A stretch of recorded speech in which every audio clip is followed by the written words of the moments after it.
In February 2022, Nigerians started experiencing growing queues at the filling stations, signaling the start of fuel scarcity. Somehow, the return of long queues at the filling stations seems to coincide with the federal government's public disclosure of its requirement to access 3 trillion naira to continue paying subsidies to marketers importing fuel into the country. Apparently, the federal government had continued the payment of fuel subsidies, which it admitted had been extended for over 18 months at the behest of the Nigerian public, who rejected its removal in the first place. But as days went by, the fuel scarcity became a lot worse as long fuel queues resurfaced in major cities like Abuja and Lagos, with motorists spending hours at the filling station trying to purchase fuel.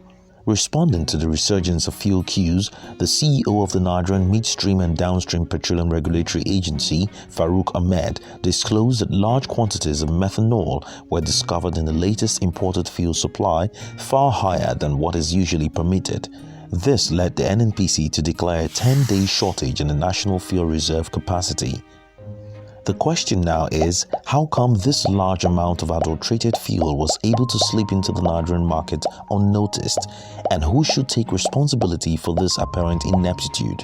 In NNPC's defense, its GMD Mele Kyari said in a press briefing, reported by the Cable NG, that the country does not test for methanol content in imported petrol products, leaving us to wonder what exactly could be the procedure of the federal government in vetting the quality of petrol that enters the country.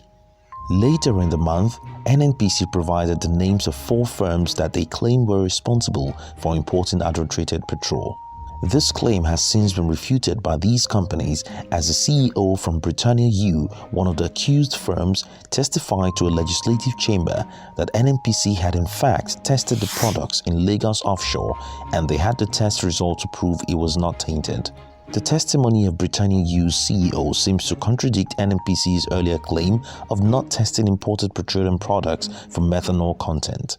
And why has the government not publicly taken any action against companies it has named as being responsible for the importation of adulterated fuel into the country?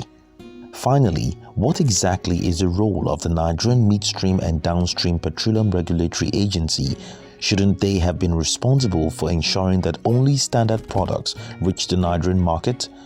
Or is it possible that the CEO, Farouk Ahmed, lacks the necessary experience to run the agency, as his recent interview with Arise TV stating that he is learning on the job tends to suggest? So actually, I don't want to pass blames, but I also want to take responsibility because this is our work. I've just been 3 months on the job now. So it's part of all the learning curves, and we are learning, and we will take the learning forward and try to rectify all the shortfalls that we have. While we seek answers to these questions, Nigerians are looking forward to the end of the fuel scarcity and perhaps a halt to the approval of the 3 trillion naira fuel subsidy demanded by the government, until they set up an independent committee who will investigate and prosecute those responsible for the importation of adulterated petrol that is causing national shortage in the nation.